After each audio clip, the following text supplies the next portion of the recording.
Bueno, bienvenidas, bienvenidos a todos y todas. Muchas gracias por estar nuevamente acá en el Relojero Audiovisual para mirar con ojos de relojero el lenguaje audiovisual y los discursos.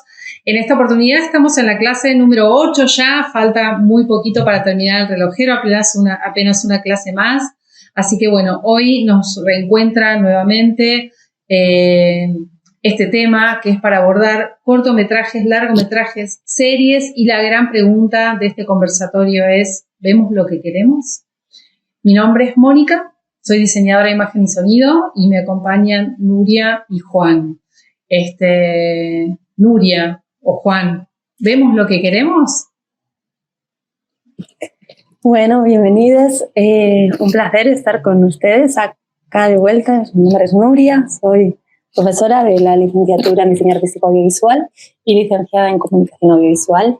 Y mi pregunta es, tu respuesta, mi repregunta es: ¿tenemos acceso realmente a la producción que nos gustaría ver? Hola, ¿cómo están? Mi nombre es Juan, también profe de la Universidad de Río Negro, también licenciado y diseñador de imagen y sonido. Y yo como consumidor, cuando veo lo que quiero, justamente me quedo pensando qué es lo que quiero ver en términos de formato. Estoy para ver una serie, estoy para ver una película, estoy para ver un cortometraje, y me gusta entender que no siempre tengo el tiempo ni las ganas de ver algo de larga duración o de media, y prefiero ver algo corto y viceversa. Entonces está bueno poder reflexionar en esta clase sobre los formatos y cómo no contamos igual y de la misma forma dependiendo de si estamos viendo un corto, una serie o una película, ¿no? Que creo que es un poco nuestro disparador de esta clase. Bien, en principio, como para organizarnos, lo que tenemos que pensar es que estamos partiendo de formatos, ¿no?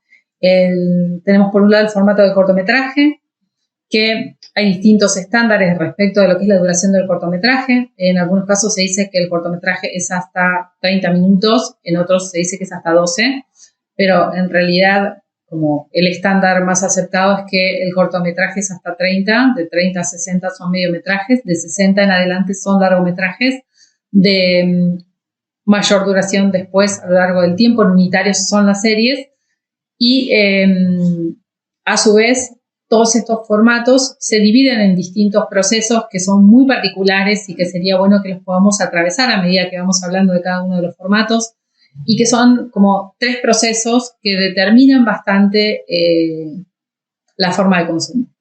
En principio la producción, luego la distribución y finalmente el consumo.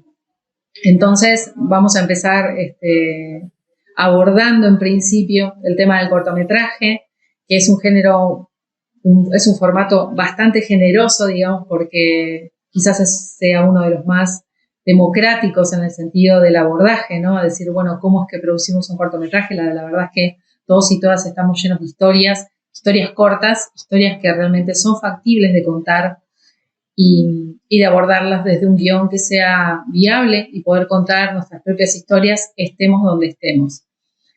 Entonces, a mí me gustaría por ahí que pensemos en algunas virtudes del cortometraje, ¿no? De este formato de cortometraje, que en términos de enseñanza, de práctica de enseñanza, aprendizaje en las aulas, justamente el cortometraje es el formato que sí podemos abordar, contando las pequeñas historias que nos atraviesan en las aulas, pero también sabiendo encontrarlas, o sea, saber dónde hay referencias de estas historias, dónde podemos ver o para dónde pueden después encaminarse, quién podría llegar a ver esas historias que podemos contar.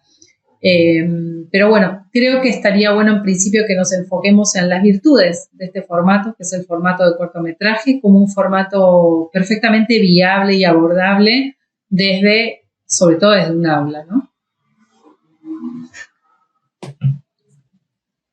Ahí yo creo que virtudes del cortometraje hay muchas, pero hay una que por ahí no nos damos cuenta, ¿no? Que sabemos siempre que tenemos que trabajar elipsis. Cuando construimos una historia y pensamos en un formato, es imposible pensar en una película que cuente una vida en el tiempo de una vida. O sea, las películas van a durar 90 minutos, por ejemplo. Entonces, Lo interesante del cortometraje es que sucede lo mismo, solo que llevamos ese mismo tiempo de una vida a 10 minutos, a 5 minutos. Incluso hay un formato súper micro relato de 1 minuto, ¿no? Hay cortometrajes de 60 segundos, se han hecho festivales y normalmente tienen como su propia vía de circulación, donde alguien dice, bueno, voy a contar en 1 minuto una historia. Entonces creo que esa brevedad hace que, por un lado, sea como productores y productoras mucho más accesible, como decía Mónica. O sea, y creo que en donde es más accesible y es por ahí un poco más barato, entre comillas, ¿no? Ponernos a encarar una producción de estas, eso también nos da bastante más libertades, ¿no? No tenemos tantas restricciones. Pienso al respecto de cómo abordar un tema, siendo que vamos a ser seguramente nosotros, nuestros propios productores y productoras, responsables del mensaje de ese corto. Entonces, creo que ahí hay algo rico, porque normalmente parte de las propuestas más subversivas y más revolucionarias a nivel narrativo y temático las encontremos en cortometrajes, ¿no? Que son hechos de manera muy, muy independiente y que no están atados a ciertas restricciones polieconómicas o ideológicas económicas, ¿no? Detrás de eso. Son realmente, en general, productos hechos muy a pulmón. Entonces, volviendo a esto de cómo hay que saber elegir lo esencial para la historia, creo que ahí ganamos siempre esta cuestión de la condensación. Siempre esa historia va a terminar contando algo y darnos algún tipo de sentido final, ¿no? Nuestra teoría después se confirma o no con el cierre, con la clausura de ese corto, y la habilidad va a estar en poder no solamente contar lo que hay, sino poder ser selectivos en lo que dejamos de contar. Y ahí un poco quiero como cerrar con esta idea. A veces es más importante lo que dejamos de contar y nos lleva mucho más trabajo eso que lo que efectivamente ponemos. Entonces, ese es un ejercicio creativo muy interesante. Es decir, tengo solo 10 minutos, tengo 12 minutos, y otra persona hubiese hecho una película de 1 hora y media, y otra persona hubiese hecho una serie de 10 capítulos de 1 hora. Yo tengo 10 minutos. Entonces, creo que la habilidad que aparece y la creatividad que puede aparecer como productores y productoras al ponernos en este formato es súper enriquecedor, ¿no? Y cierro diciendo algo que justo estaba viendo un director de cine francés que ya falleció, que se llama Roberto Bresson, y este hombre decía, en la elipsis está la poesía. Es decir, él siempre decía, prefiero contar de menos, y eso que no estoy evidenciando es lo que construye la audiencia en su cabeza. Entonces yo voy a dar indicios, ¿no? Sobre lo que está sucediendo y a qué me estoy refiriendo con mi encuadre, con mi escena, pero no la voy a mostrar completa de punta a punta en tamaño general. Es decir, esta radiografía completa de las historias, está bueno también ejercitar lo contrario, hacer un recorte, pero para confiar en que la audiencia va a completar donde yo no estoy contando, y ahí es donde el corto gana. La historia del corto es mucho más amplia de lo que puedo mostrar, pero está todo bien con eso. A mí me parece muy interesante tomar aquí donde Juan habla, por un lado, de este poder de la ausencia, ¿no? de esa elipsis, y vincularla a esa audiencia que mencionaste, ¿no? Yo creo que como creadores, lo primero que tenemos que pensar cuando tenemos ese deseo de contar algo, y todas las personas tienen el deseo de contar algo, ¿no? Saber a quién se la queremos contar, y a mí esto me parece una clave para identificar claramente, y decimos audiencias y nos imaginamos ríos de personas, pero en realidad tenemos que llegar a identificar así muy en chiquitito, conocer muy cercanamente a quién le queremos hablar, que cuanto más podamos concretar, en realidad muchísimo más vamos a abarcar después, porque vamos a saber cuáles son sus parámetros sobre los cuales empezar a generar metáforas y llevar nuestro lenguaje audiovisual a un poderoso sistema de símbolos, ¿no? Porque al fin y al cabo estamos narrando con imágenes, con palabras, con sonidos, y después le estamos dando mayor significación todavía a través del montaje.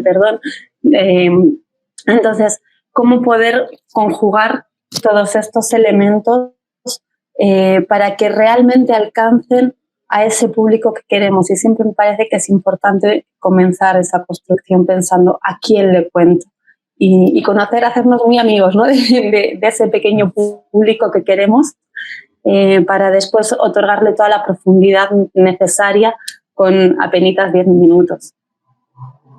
Sí, se sabe también que el cortometraje, cuanto más corto es el tiempo para contar, más difícil o más complicado es el objetivo de poder alcanzar contar una historia en menos tiempo. O sea, una cosa es poder contarla en 12 minutos, pero otra cosa es contar una historia en 1 minuto.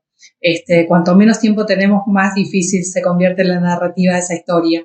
Y en esto, bueno, mientras iban hablando se me aparecían, digamos, algunas cosas como la semiótica de la imagen, la pregnancia del lenguaje audiovisual, la síntesis, o sea, la cantidad de elementos que tiene el lenguaje audiovisual que son posibles de ser utilizados.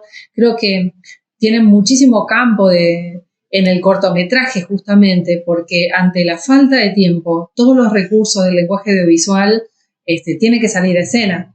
O sea, esto de la poética, justamente, utilizar una metáfora, un motivo visual, la semiótica de la imagen, es decir, utilizando elementos que son fácilmente reconocibles para nosotros, que en un golpe de imagen nos puedan resumir 1 hora en 1 minuto. Saber que tenemos que buscar elementos que tengan alta pregnancia, porque a menos tiempo, mayor pregnancia. Entonces, saber que tenemos que buscar esos elementos que tienen que tener mayor pregnancia, saber cuánto cuenta un primer plano, cuánto cuenta un plano detalle, cuánto estoy contando con un flashback, quizás, cómo hago para contar la historia de algo. Entonces, a mí me parece muy virtuoso también el cortometraje en esto que decía Juan, como un espacio subversivo de creación. Porque justamente como cortometraje, y acá quisiera entrar en la segunda etapa, que es la etapa de distribución, el cortometraje no corre tanto sobre las vías de la monetización, que en general los 3 formatos que mencionamos antes, los 2 formatos que mencionamos junto con el cortometraje, que son el del largometraje y las series, están atravesados por la monetización, y no tanto así el cortometraje, que siempre es de carácter más independiente y que tiene por ahí esa libertad de creación de contenidos que va por ese camino más de guerrilla, más subversivo en cuanto a lo que quiere contar y las posibilidades que tiene en el mercado también, ¿no? Entonces, también quería hacer una relación respecto del tiempo, un poco para ampliar también esto del lenguaje audiovisual y lo que va pasando en relación de distribución, y es lo que está pasando con la industria de la música. Actualmente, la música, por ejemplo, si nosotros vamos a los distribuidores musicales, uno de los pedidos más habituales es que los temas sean cada vez más cortos, porque la relación que hay con el consumo demanda que los consumos sean cada vez más rápidos de consumir para esta especie de consumidor omnívoro, ¿no? Que va consumiendo de a poquito y un poco de todo.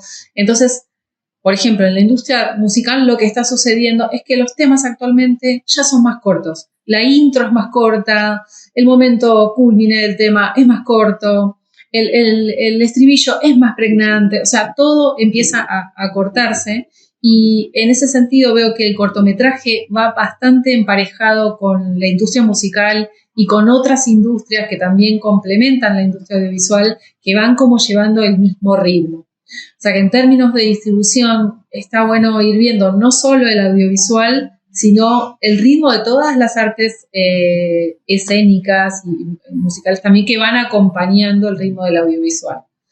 Es decir, como que hay una tendencia a que todo está siendo más cortito. En fin, sí, se van achicando los tiempos. Y volviendo a la necesidad espontánea de crear, las personas normalmente van a pensar en lo posible, ¿no? Digo, si quiero realizar. Y es mucho más posible realizar un cortometraje, como decíamos antes, que un largometraje o que una serie. Por lo tanto, me parece que ahí es donde aparece más multiplicidad de voces en el cortometraje. En ese formato me refiero. Es muy caro y muy complejo producir una película de 70, 80, 90 minutos o más. Por lo tanto, no me parece... Se achica mucho, digamos, la ventana de personas y equipos de producción que puedan llevar a cabo una propuesta delirante o súper innovadora de película, de largometraje, contra el cortometraje, como decíamos recién. Juntar, digamos, un grupo de imágenes en 2 minutos ya es parte del universo del cortometraje y es mucho más accesible y mucho más polisémico que, me parece, otros formatos, ¿no? Sí, quizá el mayor desafío de esta brevedad, y vinculando a este tema que nos atraviesa en todo el relojero audiovisual, puede ser cómo, al comprimir estos tiempos, cómo somos capaces de esquivar los estereotipos que precisamente sirven para poder concretar en muy poquito un montón de referencias culturales y estéticas, ¿no? Entonces, por ahí podemos también, cuando vamos a crear, dedicarnos un tiempo a pensar que una cosa no nos va a obligar a la otra, ¿no? Podemos reinventar los estereotipos, incluso generar nuevos, porque hay estereotipos que también son positivos, ¿no? Que nos puedan permitir sintetizar ideales, sintetizar representaciones en muy breve tiempo, y no caer en los que ya están, que venimos cuestionando o que a veces ni tan siquiera los identificamos porque los tenemos tan adentro. Bueno, ese suele ser uno de los riesgos del cortometraje, justamente, ¿no? Que al tener tan poco tiempo, a la hora de identificar un personaje, identificarlo rápidamente, es bastante habitual caer en el estereotipo, porque no tenés mucho tiempo para presentar un personaje, y a veces el estereotipo justamente lo que hace es resumirte en muy poco tiempo toda una información que vos la podés traer del espectador directamente mucho más rápido, que tal vez jugártela a crear otro personaje que necesite una lectura a lo largo del relato. Creo que justamente el estereotipo donde más se utiliza es en el cortometraje, por la necesidad de resolución rápida del tiempo. Por lo menos es un lugar en el que es uno de los lugares en los que percibo que se suele caer habitualmente. Sí, por ahí atrevernos a pensar, nos identificamos con aquello que estamos representando, concordamos ideológicamente con aquello que estamos representando, porque a veces pasa, y siendo tal la cantidad, el nivel enorme de simbolismos que manejamos en un audiovisual, ¿no? Porque todo además se va resignificando constantemente a medida que entra un elemento nuevo, ¿no? La iluminación, el sonido, la música, los efectos visuales, todo va otorgando de nuevo sentido, entonces, a este discurso. Y la pregunta es, quizá al final de la edición, ¿no? Antes de lanzarla a la distribución, ¿es realmente el mensaje que se quería enviar, ¿no? Porque son tantos pasos de control que tenemos que realizar, que incluso se van a ver interpelados en el mismo lugar en el que se emita, ¿no? Donde se emite algo también le dota de sentido a aquel mensaje, ¿no? O con quién lo estemos viendo, o quién nos lo compartió. No es lo mismo cuando vemos un cortometraje que uno ha ido a buscar, o que una ha ido a buscar, que si alguien que estimas mucho te lo recomienda, ya automáticamente eso goza de otro valor. Pues son elementos que quizás ya no podemos controlar, pero allí, hasta donde termina la edición, que son los que están en nuestra mano, podemos plantear, ¿realmente estamos contando esto? Y usar todos los elementos que están a nuestro alcance para asegurarnos que el mensaje tiene el valor que le queremos dar al producto. Estaba con tantas virtudes del cortometraje, después ¿qué les quedará largo? Pero bueno, estaba pensando también en esto que decías, Nuria, ¿qué pasa con el cortometraje una vez que ya lo tenemos, ¿no? O sea, una vez que ya lo tenemos y que reflexionaste acerca del contenido, ¿estás conforme con lo que estás comunicando a partir de todos los elementos que pusiste en esa historia? ¿Y cuáles son los espacios luego para que llegue a la audiencia? O sea, hay varias plataformas, y está bueno por ahí recomendar a los y las docentes cuáles son los lugares para visionar. Creo que un buen ejercicio antes de ponerse a crear es previamente hacer un visionado, ¿no? O sea, no de un tema en particular, sino hacer un paseo como si fuera una galería por diferentes cortometrajes, a manera de conocer un poco mejor el formato y cómo se van contando las historias, Para esto hay distintas plataformas en las que se pueden encontrar cortometrajes. También cada una tiene la posibilidad de su propio cortometraje, subirlo a Vimeo o subirlo a YouTube y hacerlo que se mueva. Un dato que me interesa por ahí traer acerca de lo que es la distribución de los cortometrajes es que los cortometrajes solamente hacen un recorrido por festivales, a veces largos recorridos por festivales, pero rara vez llegan a las salas de cine o espacios de exhibición mayores. En general, cuando llegan a una sala de cine, son algo así como la banda soporte, ¿no? Cuando toca una gran banda y hay una banda soporte, bueno, el cortometraje es como la banda soporte del largometraje. Siempre le toca estar en el segundo lugar, a veces aparece antes de una película, aparece un cortometraje. Es muy excepcional, estaba planteado por ley, pero no suele suceder habitualmente. Y después no tiene muchos otros lugares, por lo menos en salas grandes, a pesar que el cortometraje es considerado una producción cinematográfica de cortometraje, no tiene distribución en cines. En general, la distribución del cortometraje es una distribución por plataforma, aunque sus números son muy buenos. O sea, si un cortometraje estrenara en cine, quizás llegaría a unos 5.000 espectadores, tal vez en una semana, un buen corto. Sin embargo, en una plataforma, en esa misma semana, podría cuatriplicar o quintuplicar la cantidad de visualizaciones. Con lo cual, el lugar de exhibición ideal para el cortometraje son las plataformas. Sí, bueno, Juan, si nos querés contar un poco de las plataformas, que tenés bastante más relación con lo que son las plataformas de cortometrajes. Claro, normalmente el corto también tiene una vida muy rica en festivales, como decía Mónica, es decir, por ahí el corto sigue atravesando un festival, un segundo festival, un tercer festival. A veces los festivales de cortos incluso arman su propia selección de su edición y lo replican. Entonces el corto sigue teniendo como una vida medio así nómade en un punto, hasta que termina alojado en alguna plataforma. En general la gente que produce cortometrajes le gusta poder después justamente, ¿no?, embeber el cortometraje, compartirlo en redes sociales y demás. Entonces normalmente terminan viviendo estable, ya no más nómades, en una plataforma. Y hay tres que yo normalmente consumo y veo, plataformas que de hecho han hecho su propia carga de cortometrajes, especialmente por algún evento, por alguna actividad, que, bueno, si la gente que produce el cortometraje después está de acuerdo, el cortometraje queda alojado en esa plataforma, ¿no? Yo comento tres. Una sería cineindependiente.com.ar, que tiene también, me parece, al menos nosotros desde donde estamos emitiendo y generando el taller, que es Patagonia, bueno, tiene un gran peso patagónico, muy federal, esta página Cine Independiente. Lo máximo que nos va a pedir esa página, por ejemplo, es que nos hagamos un usuario, pero es también libre y es gratuita. Solamente que, bueno, hay que armarse un usuario. Lo mismo sucede con Octubre TV, que es otra página que sí es nacional y tiene muchísima diversidad de contenidos, Octubre TV. Desde cortometrajes, series, películas también tiene algunas.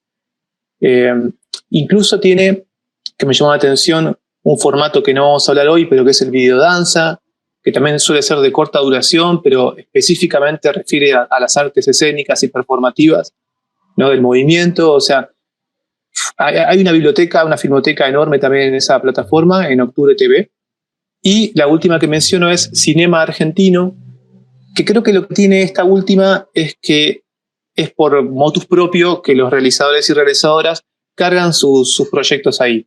Entonces, siempre van a encontrar a lo sumo el pedido de armarse una clave, este tipo de cosas, pero después es muy rico navegar las plataformas porque también están como organizadas justamente por sus géneros, ya sea un documental, una ficción, un videodanza.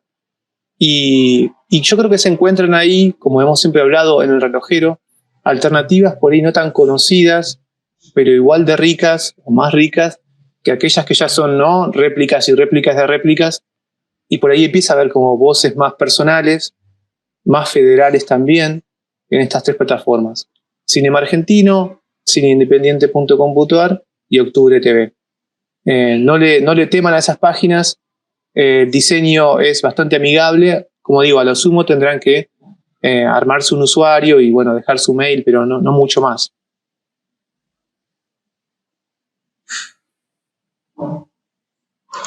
Bueno, son gratuitas. Además, es importante destacar que son plataformas gratuitas, son plataformas on demand y están constituidas también ya como plataformas over the top. Como para explicar nuevamente el concepto de plataformas over the top, son aquellas plataformas que brindan un servicio de programación desasociadas del servidor de Internet. Es decir, que no importa qué servidor de Internet vos tengas, vos podés estar en cualquier lugar del mundo con tu servidor de Internet que pagas todos los meses, y las over the top, bueno, por eso tienen ese nombre, ¿no? Que son por encima de, organizan toda su programación desasociadas de los servicios. Estas plataformas ya están consolidadas de esta manera. Son parte de las over the top, específicamente para cortometrajes. También tienen extensión a largometrajes y series, pero bueno, es el lugar donde se encuentra una gran variedad de cortometrajes. Y es interesante poder hacer un visionado antes de entrar a un proceso de creación, ¿no? También para observar esto que un poco charlamos sobre los estereotipos, qué es lo que ven, cómo se crean, cuál es el lenguaje audiovisual que se pone en escena en términos de síntesis y para lograr la pregnancia en este poquito tiempo que brindan los cortometrajes. Bueno, para continuar pasaríamos a los largometrajes. No sé, Nuria, ¿querías agregar algo más de cortometrajes?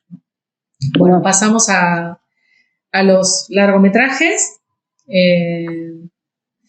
Y bueno, nuevamente, digamos, vamos a tratar de hacer este recorrido entre la producción, la distribución y el consumo de los largometrajes. El largometraje justamente tiene por detrás la industria cinematográfica, que es una de las industrias obviamente más sólidas actualmente del entramado audiovisual por su antigüedad, ¿no? Y porque vino resistiendo a todos los pequeños cataclismos de las tecnologías, ¿no? De la televisión, del video home y posteriormente de las over the top. Entonces, como industria, la industria cinematográfica termina saliendo fortalecida, digamos, y sigue siendo actualmente una de las industrias más fuertes, y a partir de ahí la producción de largometrajes. Y en largometrajes, por un lado, pensar en el formato, que es un formato que se entiende que va desde los 60 minutos en adelante. También una de las cosas que está sucediendo con el formato es que hay mucha pregunta también previa al momento de hacer largometrajes, si ese largometraje va a ser un largometraje solamente o el mismo material va a ser utilizado para serie. Es difícil pensar hoy un contenido que no se constituya desde el origen como un contenido transmedial. Raramente un largometraje va a ser solamente un largometraje, seguramente va a ser algo más a partir de ahí, a partir de ese material. En términos de producción, es una producción compleja, a diferencia del cortometraje. Un largometraje se suele grabar en 8 semanas y su realización lleva más o menos a veces unos 2 o 3 años de realización de un largometraje, entre las primeras etapas, que son las etapas de investigación y desarrollo del tema. Y creo que acá en esta etapa, digamos, voy a entrar un poquito en esta etapa que es una etapa definitoria del largometraje en función del contenido, que es la etapa de investigación y desarrollo.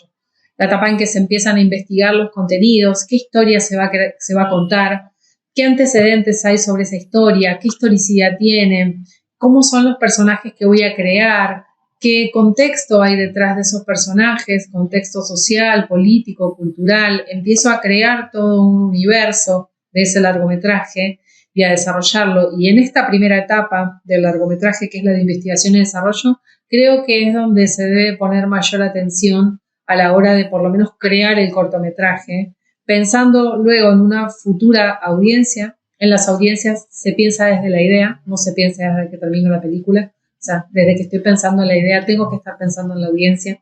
Entonces, en el momento que empiezo a investigar, es esto de empezar a pensar cuáles van a ser los elementos que van a contar esa historia, que van a confluir en esa historia de larga duración y que tiene que tener un montón de condimentos y elementos desde el guión para colaborar a que esa historia se cuente en relación a la audiencia, ¿no? Bueno, le dejo la palabra a los expertos en guión. Nuria o Juan.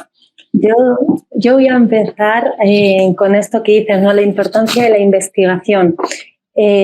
Por un lado, la investigación del tema que queremos contar, que hay que conocerlo, porque además entre nuestro público va a haber gente muy experta sobre ese tema y van a ir a ver la película, el largometraje, con ganas de descubrir algo y van a detectar enseguida aquellas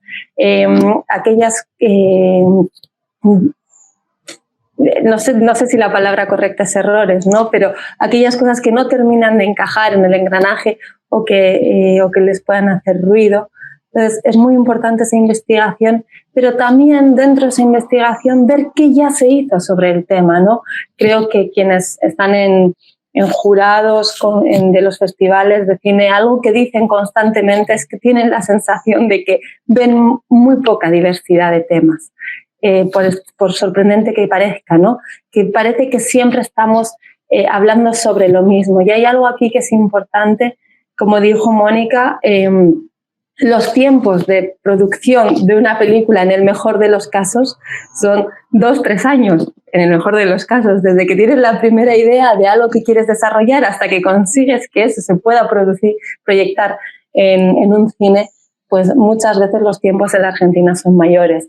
Entonces también es importante pensar el tema con esta perspectiva, porque aquello que hoy es inmediato, aquello que hoy es candente en la sociedad, aquello que hoy tiene un significado, de aquí a 3, 4, 5 años puede haber mutado muchísimo y se van a haber hecho muchos audiovisuales sobre ese tema. Entonces hay algo en esta construcción que también llama a la flexibilidad constante, ¿sí? A poder ir adaptando hasta el momento que se graba, que luego ahí ya no se puede adaptar, ¿no?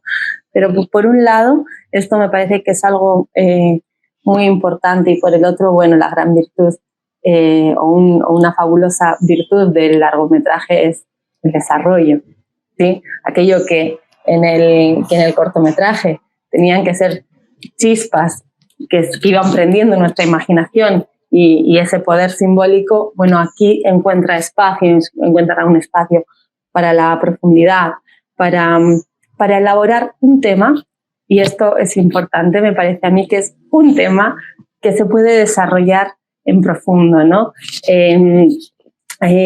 Muchas veces se hace la analogía, esto es muy cuestionable, pero que el largometraje va a contar un cuento, no una novela, ¿no? La novela va a tener más espacio pues, en el desarrollo de la serie, pero en ese cuento sucede una historia con varios personajes o con uno solo, pero con un único objetivo fundamental, ¿no?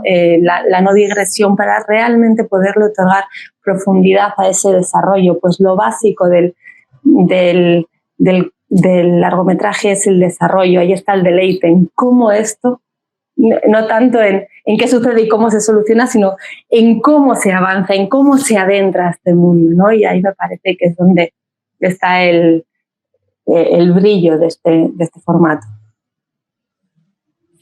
Sí, es uno de los grandes desafíos, ¿no es cierto, Nuria? Como decir, ¿cómo hago para sostenerlo? Porque, a ver, comparando con el cortometraje, es tan tillano esto ahora en el largometraje, que en el cortometraje, en donde yo hago 10 minutos y termino mi historia completa y la entrego, el largometraje recién estoy presentando la situación, ¿no? Entonces yo tengo que, en todo el interés de un cortometraje de 10 minutos, solo en un largometraje estoy presentando la situación y es una décima parte, digamos, si son 100 minutos de película. Entonces, ¿cómo hago para, una vez que capté tu atención, la retengo durante 40, 50 minutos? Es un trabajo re difícil, ¿no? Entonces, alguien podría decir, no, bueno, pero esta limitante que teníamos del tiempo en cortometraje, en largometraje, nos relajamos porque ya no hay que ser capaces de comprimir y demás. Tenemos tiempo. Ahora, ¿tiempo para qué? ¿Tiempo para hacer la plancha? Bueno, ese es el problema, ¿no? No para hacer la plancha, sino para progresar. Entonces hay una palabra siempre muy en cuestión últimamente que se trata de progreso, pero yo acá la tomo de una manera mucho más creativa, que es la progresión. Cómo va progresando la historia y cómo va haciendo que de esos 10 a esos 20, a esos 30, a esos 40 minutos, yo siga sentado diciendo, mira, todavía sigue habiendo algo acá que a mí me sigue como atrapando. Creo que el largometraje, por ahí a nivel de trabajo en equipo, y trabajo me refiero como, pienso a nivel público, es más complejo por eso, porque ¿cómo hacemos para en 2 bloques de 40 minutos o 60 minutos captar la atención de toda una audiencia o todos nuestros estudiantes y que realmente podamos discutir un tema, el tema de la película, que nos sirva para nuestros usos, digamos, de clase y de educación? Y es un riesgo, ¿no? A ver, ¿qué película elegimos? Si realmente se sostiene esa progresión y vamos a tener esta audiencia que no eligió probablemente ver esa película en nuestra clase, tenga que sostener la atención durante 50, 60 minutos y sobre todo sobre el cierre, ¿no? Un corto, como dijimos antes, tiene esa virtud de decir, bueno, en 10 minutos lo resolvimos y el mismo tema puede estar presente en el largo y en el corto. El corto son 10 minutos, el largo son 80, 90, 100, no sé. Entonces, eso cuesta. Y también hay que hacerse cargo, me parece, en el largometraje, como espacio de realización, de producción, de que tenemos que dar una verdadera clausura a esa historia, ¿no? En ese rato que tenemos, esos 90 minutos, tenemos que dar una clausura satisfactoria. Hay que hacerse cargo de todo el lío que generamos como conflicto para resolverlo. No podemos dejarlo como que, bueno, que quede interpretación. Siempre hay cosas que pueden quedar y bienvenido sea, pero en general nos hacemos cargo de esa puerta que abrimos. Distinto del cortometraje, en donde tal vez el cortometraje tiene esa posibilidad de escalar hasta un punto muy intenso y dejarnos así en el abismo como muy, muy fuerte, sin una resolución extensa. A veces solo una imagen, solo un plano. El largometraje tiene que tener este momento de bajada. No sé si siempre, pero idealmente estaría bien que lo tenga, ¿no? Como ese momento post-recital en donde se prenden las luces. Igualmente hay canciones que suenan, pero la banda ya se fue. Volviendo a la comparativa musical de Mónica. El largo tiene eso, ¿no? Es decir, yo me tengo que hacer cargo de este proceso y poder darle una clausura, hacerme cargo de construir como conflicto de la problemática de este tema y jugármela entrenamiento, yo creo también. Y eso no es fácil, ¿eh? A veces cortos tienen esto de dejar la pregunta muy abierta y está perfecto. Por ahí es más difícil en el largometraje dejarlo en ese punto tan alto de clímax que se llama y cortarlo ahí. Sería muy frustrante para las audiencias decir, pero como terminó acá, ¿cuál es ese último momento en donde la banda ya no está y yo me voy caminando a mi casa? No lo tengo. Entonces se sostienen como más energías y como más momentos en el largo, y es un desafío muy, muy grande también. Claro, en este sentido es muy importante recordar, sumando a esto que dice Juan, recordar cuál es la función de los audiovisuales, ¿no? Al fin y al cabo son narraciones audiovisuales y el ser humano, si hay algo que le diferencia del resto de los animales, es que contamos narraciones y son las narraciones las que nos hacen humanos, ¿no?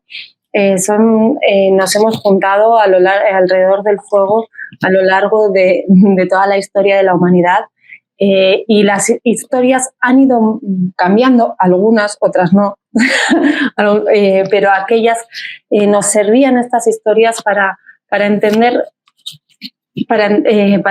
lo que no podíamos explicar, como un eclipse, como el funcionamiento de la Tierra que giraba, ¿no? Pues imagínate, hasta que se descubrió que la Tierra giraba alrededor del Sol, ¿no? Y este Sol que se movía, los avatares climáticos, para entender la sociedad en la que vivimos y saber qué está dentro de nuestra sociedad y qué está fuera, y para entender sobre todo aquello que nos preocupa y que en este caso es el que creo que las narraciones no han cambiado mayormente, aquellas preguntas internas que tenemos dentro nuestro, ¿no? Este camino del alma, el ¿qué hacemos aquí? ¿A dónde vamos? ¿De dónde venimos? ¿Qué hago que me he enamorado y no sé cómo hablarle a alguien? ¿No? ¿Por qué vemos películas? Vemos para buscar respuestas. Sí, para pasar un buen rato también, para descubrir cosas, pero porque estamos buscando un camino interior. Entonces, en este sentido, lo que decía Juan es tremendamente importante. No podemos dejar sin clausura un largometraje porque sería como dejar sin conclusión una ponencia o sin resolución un cuento. Un largometraje te invita a hacer un viaje desde el interior de una psicología, más allá que sea de aventuras, ¿no? La metáfora interna y externa. Y vamos pasando etapas y tenemos que ver si eso resoluciona bien o resoluciona mal. Tenemos que sacar un aprendizaje de ello. Y a veces el miedo que tenemos, ¿no?, a dejar nuestro mensaje es el que nos lleva a decir, dejamos el final abierto por si acaso tiene una segunda parte. Bueno, esto es una trampa. Esto es una trampa porque la segunda parte debe empezar, de hecho, después de que la primera haya clausurado, ¿no? Y tenemos que asumir que todo audiovisual va a ser política y moralmente interpretado. Y además, en la producción de un largometraje, que vamos a necesitar por lo general, en la inmensa mayoría de los casos, muchísimas financiaciones externas, tenemos que dejarles claro cuál es el mensaje que nosotros estamos queriendo contar, porque nadie va a financiar nuestro proyecto si no está de acuerdo con nuestro mensaje. Entonces, tener bien definido qué queremos contar, cuál es nuestro mensaje moral y poder defenderlo es lo que va a hacer que podamos también encaminarlo después a nivel productivo. Bueno, entonces así como encontramos la virtud del cortometraje en la pregnancia, encontramos la virtud del largometraje en el desarrollo.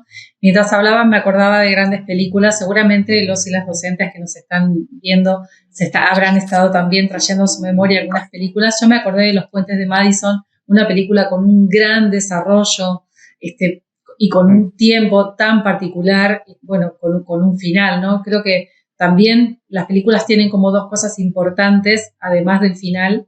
Una es el final y el otro es el título. Digo, a los fines de pensar en una audiencia, esos dos elementos son dos elementos que se constituyen como pilares fundamentales dentro de un largometraje. El título ya es definitivo porque una audiencia lo primero que hace es como leer los títulos, como cuando uno está leyendo un diario y decide qué noticia quiere, a dónde quiere profundizar un poco más. Dentro de las plataformas, y estoy entrando, digamos, ahora a la segunda etapa, que es la etapa de distribución, dentro de las plataformas, de las primeras cosas que miro es el título, ¿no? El título, luego una pequeña sinopsis, donde quizás se deja ver algo de ese cierre. Pero también, digamos, para pasar a esta etapa de distribución es importante destacar que la distribución del largometraje es bastante más compleja que la del cortometraje, porque sí están atravesados estrictamente por sistemas de monetización. El hecho de la distribución implica una monetización del largometraje y tienen, por un lado, algo que se llama jerarquía de medios, que es que un largometraje se estrena primeramente en salas, que a su vez las salas están categorizadas, ¿no? Tienen distintas categorías, de acuerdo a la película es la sala en la que se exhibe. Después de que hace un recorrido por salas que suele ser largo y siempre depende de las audiencias, es decir, el tiempo que una película permanezca en la sala va a depender de la gente, de algo que se llama cuota de pantalla, que es la cantidad de personas que van a sostener la película viéndola, comprando un ticket. Después las películas suelen pasar a televisión, que como sistema lineal de programación suele tener una vida más corta, incluso es un recorrido poco conveniente para un largometraje. Y lo que está sucediendo ahora es que muchos de los contenidos de televisión se están trasladando a las pantallas over the top. Un ejemplo de ello es la plataforma Pluto TV, que llama la atención un poco por el nombre, ¿no? Que es un nombre tal vez un poco infantil, Pluto TV, pero es una pantalla que empezó como muy de a poco, teniendo contenidos gratuitos y se caracterizó por tener todo tipo de películas nacionales, internacionales, programas de televisión, todo tipo de contenidos, incluso cortometrajes, tiene muchos cortometrajes también, y varios canales de televisión que antes hacían la jerarquía de medios de cine a canales y de canales a plataformas, están salteando este paso intermedio de televisión y están pasando directamente a la plataforma porque ya el canal está en plataforma. Entonces hay un paso como que se están salteando. Y una película, digo, llevándolo por ahí a números, la misma película que en una sala tiene 15.000 espectadores, en una plataforma en la misma semana puede tener 30.000 espectadores.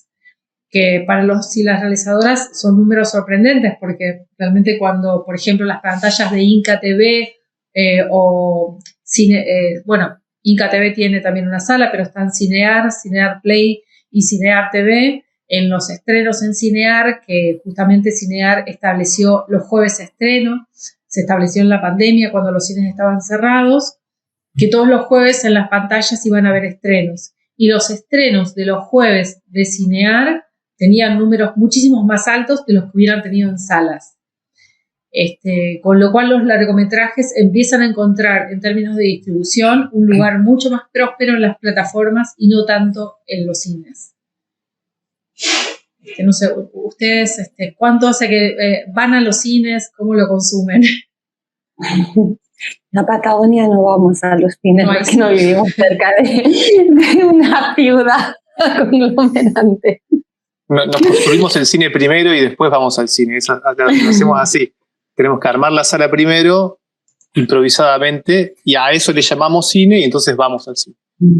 Pero acondicionamos lugares que no son cines propiamente.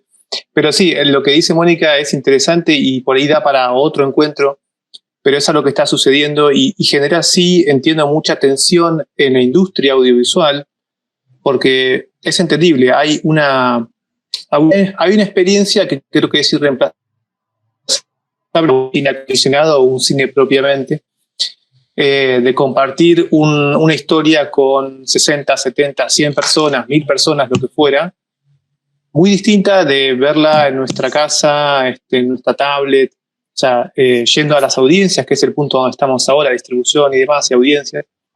Esta discusión es muy fuerte porque si bien está el aspecto comercial, capaz, ¿no?, de la recuperación del dinero a partir de la exhibición directamente o simultáneamente en plataformas, que como decía Mónica, es algo que está sucediendo y ya es un camino de ida que no se va a regresar, sería una pena, y creo que es una pena, que contra esa opción vaya perdiendo el espacio del cine propiamente. Y esta es un poco la discusión que se está teniendo a nivel industrial en la mayoría de los países. O sea, yo soy un productor o una productora de esta película.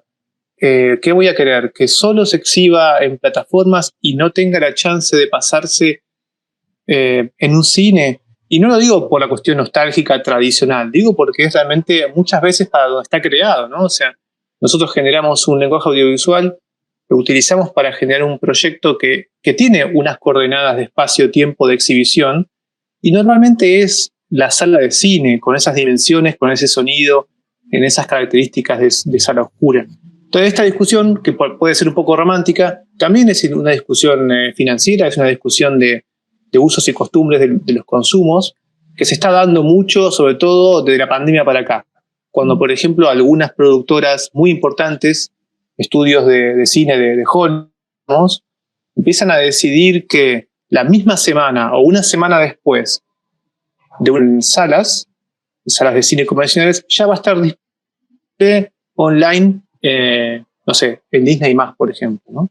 Yo creo que es una linda discusión al respecto de nuestros hábitos de consumo, entre la presencialidad, la virtualidad, las pantallas, que creo que acá se abre esta discusión. Podría ser más grande, pero es algo que está muy en tensión en este momento.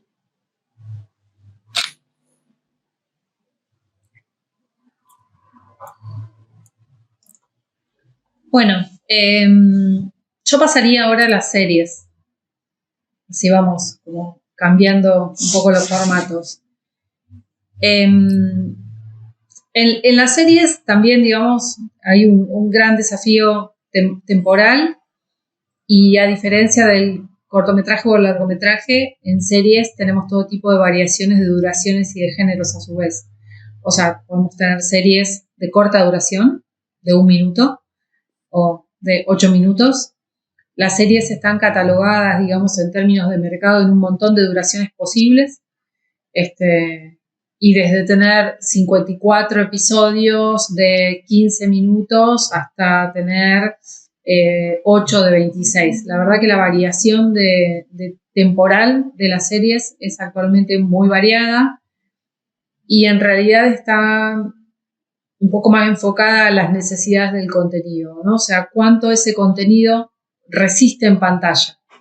Y esa duración se ajusta de acuerdo al tema, sobre todo, ¿no? O sea, si tenemos una serie como Breaking Bad, Es una serie de ficción que probablemente se pueda sostener capítulo a capítulo unos 26 minutos en pantalla, que fíjense que no llega ni al mediometraje. Es un tiempo razonable para algo de ficción.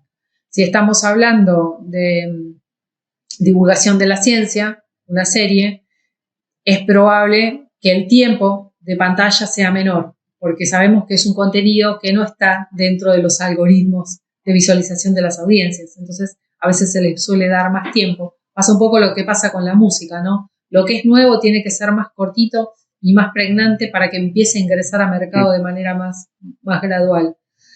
Pero lo que sucede, digamos, con la serie es que yo veo es que están todas las duraciones y todas esas duraciones están directamente relacionadas con el tema a contar y con el destino final, digamos, o sea, a dónde se va a exhibir, cuál va a ser su canal de distribución y cuáles van a ser las audiencias. También las series, lo que sucede es que están bastante más marcadas por los trending, ¿no? O sea, aquellos temas que son tendencias, o sea, difícilmente se genera una serie de espaldas al mercado.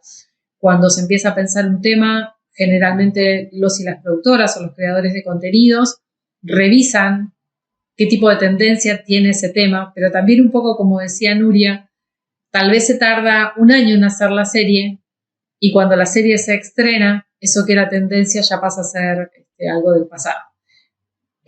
Hace poco escuchaba un productor que decía, en términos de audiencia futuro, respecto de las series, es que hoy es prácticamente imposible poder predecir cómo se va a mover ese trending, ¿no? de temas y de consumos.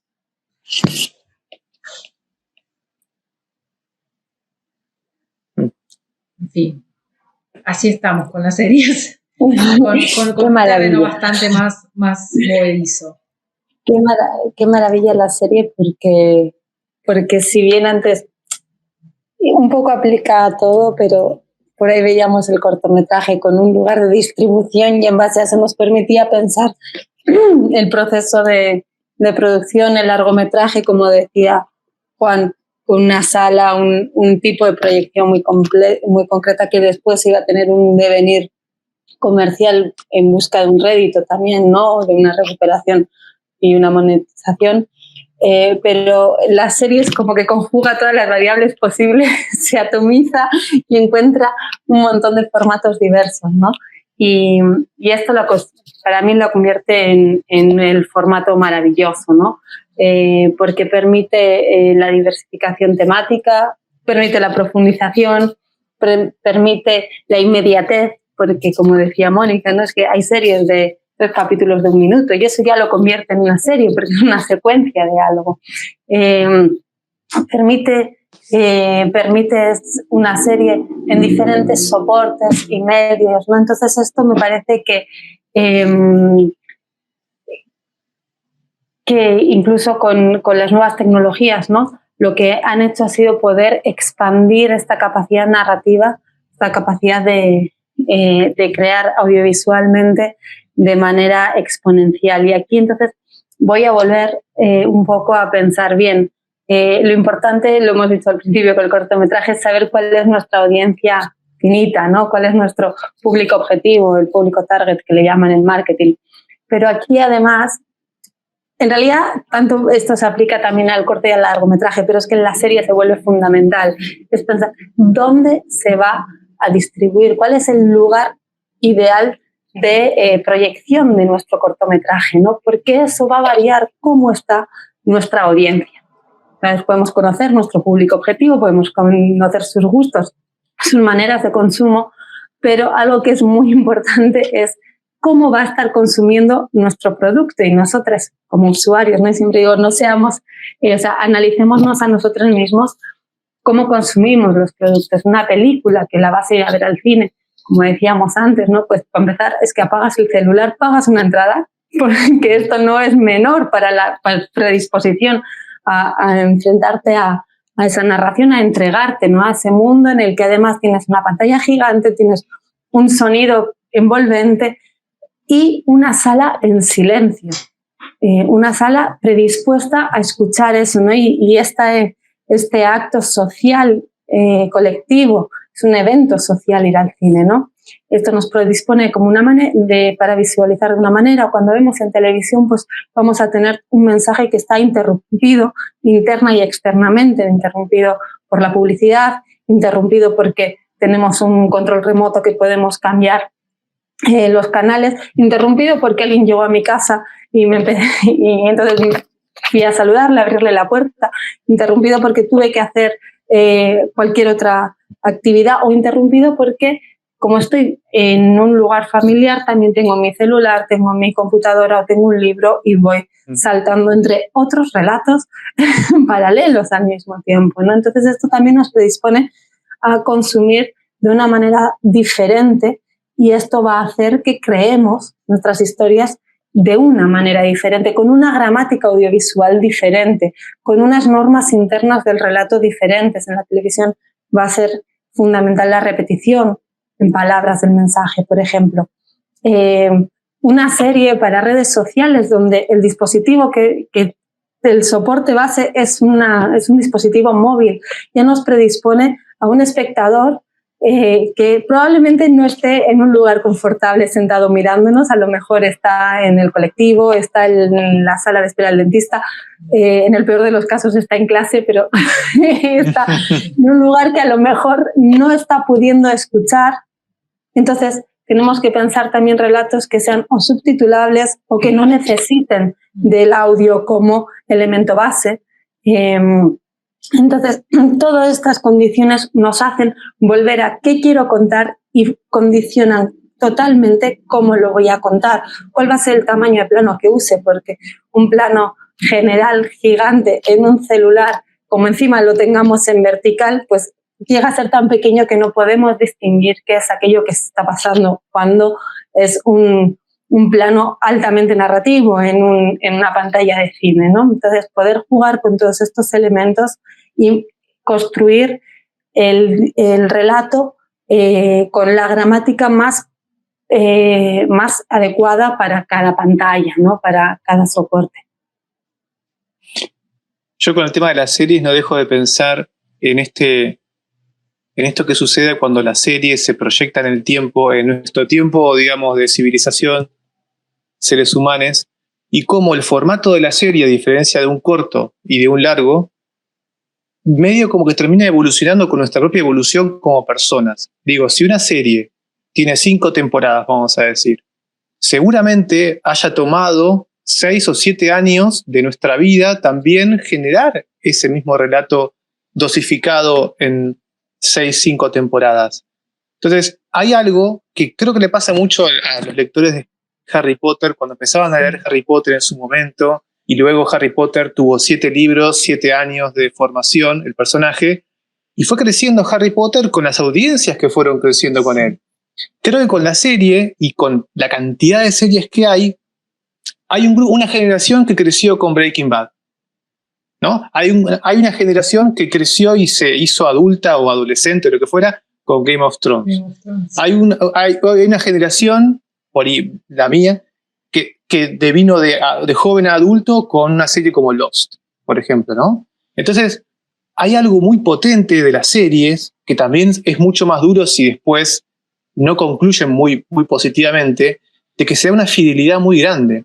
Entonces, cuando estamos construyendo una serie, tenemos que saber que si hay enganche, comercialmente y culturalmente, podríamos estar trabajando juntos 6, 7 años. Entonces, imagínense una audiencia que está pendiente de nosotros 6, 7 años. 30, esperando a ver. Con los Simpsons.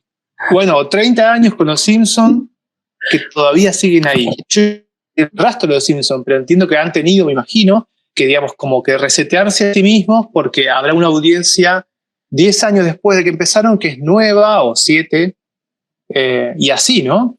Pero en estas temporadas que por ahí son ni muy cortas ni muy extensas, en estos 4 o 5 años de temporada, por ejemplo, hay algo de la vida propia, digamos, de terrícolas que somos, de que estamos esperando esa nueva temporada, porque esa historia sentimos que es propia, y ya quienes están en pantalla, aparte por lo que decía Nuria, porque seguramente los vemos en el entorno de nuestro hogar, es como, bueno, hoy vamos a ver la historia de esta gente que es amiga, que está en pantalla, y que ya hace 3, 4 años nos venimos encontrando regularmente los viernes a la noche o los domingos a la noche, si fuera Game of Thrones, por ejemplo. Entonces, la expectativa es muy, muy grande. Y eso hay que saber también manejarlo desde el lugar de la creación, ¿no? Y desde el lugar de la audiencia, a mí me parece genial lo que pasa, y esto se conecta con el formato anterior, ¿no? Me emociona muchísimo cuando decimos, y Nuria también lo comentaba, la serie se ve en nuestra casa, con una multiplicidad de una serie, tal cual lo hubiesen hecho cuando van al cine, o sea que la experiencia social de estar en una sala se sigue necesitando, me parece, vincularmente, pero bueno, es un capítulo de 1 hora en un bar. Y la gente reacciona y se graban sus reacciones frente a lo que están viendo, como diciendo, bueno, llegamos al final de temporada. Ese tipo de fidelidad yo no creo que se logre con otros formatos. Capaz sí con el largometraje, cuando el largometraje tiene esta continuación, ¿no? Como dijimos, Harry Potter, La Guerra de las Galaxias. Hay una especie de relato dosificado en el tiempo de la historia, en nuestro tiempo humano, que nos va generando una especie de crecimiento propio, ¿no? Y mutuo. Las series tienen eso casi por defecto, y eso me parece que es como muy enriquecedor. Esto que traes es valiosísimo a nivel del poder del discurso, porque el tener a un grupo de personas, ¿no? Dentro de incluso de un mundo de fantasía, pero semanalmente o diariamente en nuestra casa, como pueden ser las telenovelas, ¿no? La serie por excelencia, todos los días en nuestra casa nos acaba dando esta familiaridad y nos acaba haciendo eliminar todas las barreras defensivas que tenemos ante un relato discursivo, ¿no? Y esto no es menor a la hora de crear, porque con el tiempo, y en el caso de las telenovelas hay muchísimos ejemplos, son un medio de transmisión ideológica muy fuerte y de transmisión de mensajes muy fuerte. Y hay casos paradigmáticos incluso que han acompañado decisiones importantísimas electorales en diferentes países o referéndums, y han sido series, en muchos casos telenovelas, porque el poder de tener a alguien a quien le otorgas, además, cuando te encariñas con un personaje, le otorgas confianza, credibilidad, incluso te empieza a gustar la misma forma de vestir que tiene, ¿no? A nivel estético puedes empezar a adquirir patrones, ¿no? Esto, todos los audiovisuales lo hacen y crean tendencia. Entonces, ser conscientes también de este poder como creadores que tenemos, por un lado, para usarlo si alguien lo considera pertinente, o para estar atentos a este desentramado de los discursos que a veces pueden pasar por desapercibidos. Es interesante en términos de consumo y de audiencia que la serie debe ser, de todos estos formatos, el único que tiene un fandom que es altamente, que es altamente activo respecto de los contenidos a futuro. Porque han habido como algunos casos, bueno, varios casos de series en los que efectivamente el fandom ha sido quien ha definido cómo continúa determinada serie, o si continúan o no continúan determinados personajes, o cómo sigue alguna parte de la historia. Cosa que no sucede en los dos formatos anteriores, que la audiencia pueda realmente interferir en el relato. Digamos, cosa que sí sucede en las series, lo cual me parece como fenómeno de audiencias, uno de los fenómenos más interesantes de la época, ¿no? La interactividad que genera la audiencia con la historia y con los creadores de la historia. Que esa interacción a veces, digo, hay series que se han creado de esta manera, ¿no? Ya de esta manera interactiva, con un guión más colaborativo, donde la audiencia inclusive puede ir aportando diferentes partes de la historia y modificando ciertas cosas que tienen que ver con la producción.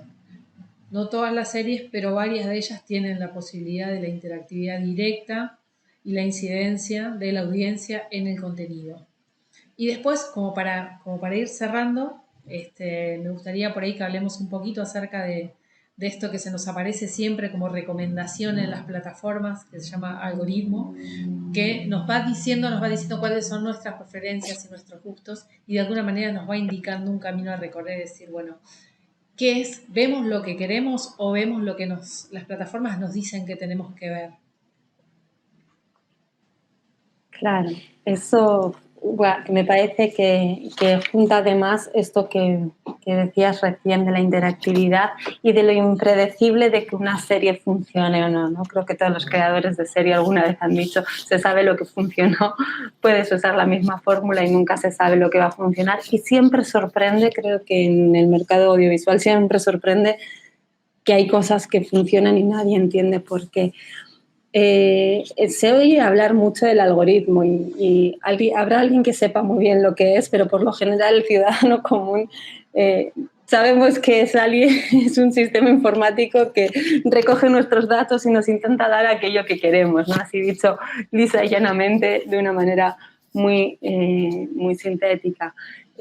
Poder saber, se sabe que Netflix sabe o analiza y crea sus guiones de producciones propias analizando los datos de cuántas paradas se hacen mientras se ve un audiovisual, ¿no?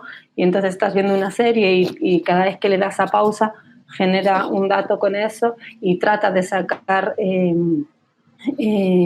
estadísticas para saber en cuándo se pausa, cuándo se deja de ver un capítulo, cuántos capítulos seguidos se ven, para tratar de entender nuestros hábitos de consumo y darnos aquello que teóricamente, aquello impredecible que teóricamente realmente queremos, ¿no? Nos recomiendan cosas en base a aquello que nos gustó, aquello que, comparando datos y los famosos cookies de otras, más allá de las plataformas, ¿no? De nuestras búsquedas, de nuestros gustos musicales, de nuestro lugar en el que vivimos, la gente con la que nos rodeamos, nos van haciendo sugerencias. Y entonces aquí acaba pasando. ¿Estamos accediendo realmente a aquello que querríamos ver o estamos en un loop indeterminado de aquello que teóricamente nos debería de gustar, ¿no? Yo siempre pienso que el deseo es futuro y además es impredecible, porque el deseo es aquello que no tengo y una vez lo tengo, muchas veces ya no me interesa tanto o lo puedo disfrutar un tiempo, pero hay en un momento en el que todo versa realmente sobre lo mismo. ¿Cuándo empieza esto a cambiar y cómo puedo encontrar algo que no manifiesto públicamente? ¿Cuál es mi deseo secreto? ¿Y cómo lo voy a poder encontrar, ¿no? Y esto también está vinculado a qué se produce, porque efectivamente los sistemas de producción necesitan rentabilizar aquellas producciones audiovisuales por las que apuestan. Entonces, si bien quieren ir a tiro fijo, me imagino, muchos productores también necesitan la innovación, pero ¿hay espacio para hablar de todos los temas? ¿Por qué tenemos tantas películas sobre guerras y tan pocas sobre depresión posparto? No hay personas que puedan investigar sobre estos temas, no es un interés para la sociedad, o está esto condicionado. He dicho dos temas así al azar, ¿no? Que se me ocurrían en el momento, pero creo que son preguntas necesarias para saber si estamos en una cultura realmente creativa, libremente creativa, o estamos en una retroalimentación constante de aquello que en algún momento nos dijeron que funcionaba. Yo como espectador, por ejemplo, yo creo que lo que hay que mantener siempre activo es la curiosidad y la no ingenuidad, ¿no? Como, ¿viste? Cuando alguien te quiere vender algo, ¿no? Vos vas por la calle y te dice, no, esto va sin costo, un regalo. Pero vos tenés que desconfiar, porque nadie te regala nada. Entonces, las sugerencias de YouTube o mismo de Netflix son bienvenidas, pero hay que también pensar, se me ocurre, de dónde viene y por qué está sujeto. Muchas veces nos pasa, ¿no? En YouTube, que YouTube sugiere cosas que no entendemos de dónde viene, lo cual ha generado muchísimo humor, muchísimos memes también entre la gente, ¿no? Que navega diciendo, ¿de dónde me sugirió esto? Y causa gracia lo mal que puede funcionar un algoritmo también, ¿no? Pero por otro lado también es bastante atinado por momentos Pero sí, claro, lógico que lo va a hacer. Es en función de etiquetas que hay ahí dando vuelta y si yo hice clic en un tipo de contenido, algo asociado va a aparecer, ¿no? Por ejemplo, lo hago y me di cuenta tarde, pero lo estoy haciendo ahora mucho, habilitar lo más posible todo este tipo de funciones. YouTube tiene esta función en donde el autoplay, ¿no? Si yo no, es loco, si yo no lo deshabilito, automáticamente al terminar un video que estuve buscando, va a seguir con uno propuesto por ellos en una lista de reproducción que yo no creé, digamos, que no es mi lista de reproducción, simplemente es algo asociado que ellos entienden que a mí me puede interesar. Al deshabilitar esto, por lo menos, yo lo que hago es ser consciente de que acabo de determinar lo que efectivamente quise ver y ponerme a navegar con mis propios conocimientos lo siguiente que quiero ver y no dejar que, digamos, directamente el discurso continúe armado por otra persona. Entonces, del mismo modo en Netflix pasa esto, ¿no? Termina un capítulo y enseguida empieza el otro o bueno, todo este tipo de cosas yo tiendo a pasarlos a modo manual, ¿vieron? Como para decir, bueno, no quiero que nadie tome decisiones por mí en el sentido de lo que veo y cuánto tiempo me quedo viendo, pero bueno, no sería cuestión de seguir viendo cosas por la inercia, ¿no? Porque a veces estamos en la comodidad de decir, ah, mira, me propone esto, voy a seguir viendo. Eh, creo que hay algo de eso, de no dejarse llevar siempre por las sugerencias y a poner un poco de pausa a eso. Una cosa que se está discutiendo mucho ahora, por ejemplo, también a nivel industrial, es el formato de la serie. ¿Qué pasa cuando el formato de la serie se larga una temporada completa, ¿no? De 10 capítulos o de 8 capítulos y la gente la ve en un solo día, todo de corrido? ¿Cuál es el tipo de crecimiento distinto del que hablábamos antes, ¿no? En donde una vez por semana invitábamos a la ficción a entrar a nuestra casa? De esta forma es como mucho más abrumador el consumo, yo creo. Si yo digo, bueno, veo en un día lo que antes veía en 10 semanas, ¿no? Hay como una cosa un poco, yo creo, tóxica, como desmedida en la cantidad de oferta y aparte con el uso del algoritmo decir, bueno, nunca te vas a quedar sin contenidos. Bueno, pero los quiero elegir yo al menos, ¿no? Me parece que esto es importante, no dejarse llevar por eso. Paren las plataformas que nos queremos bajar, ¿no? Claro. Como que, la serie tiene algo que tenía algo de ventaja en relación a los largometrajes, es que tiene la posibilidad de revancha, digamos, porque estrenan un capítulo, o sea, el largometraje se estrena una vez y listo. En cambio, la serie, digamos, al estreno de los primeros capítulos, tienen siempre posibilidad de revancha en los capítulos siguientes. Me refiero a revancha, es a remontar estas bajas de visualizaciones, ¿no? Que siempre un poco los tienen ahí como en línea de saber qué personaje entra, qué personaje sale, cuál personaje tiene más pantalla, más fandom, más seguidores, cuál participa más en Twitter. Es muy importante también la participación de actores, actrices y el elenco en la gestión de las redes para el movimiento de las series también, ¿no? Es como que ahí hay un montón de elementos que colaboran también a la creación de la comunidad. También hay un trabajo muy fuerte de las series en la creación de la comunidad de esa serie. Bueno, para ir cerrando, porque ya tuvimos bastante tiempo de esta clase, agradecemos a todos y todas por haber estado ahí, por haber escuchado esta clase número 8 del relojero y nos estaremos viendo próximamente en la última clase, la clase número 9. Muchas gracias por mi parte. Hasta luego. Gracias. Cuídense. Hasta luego.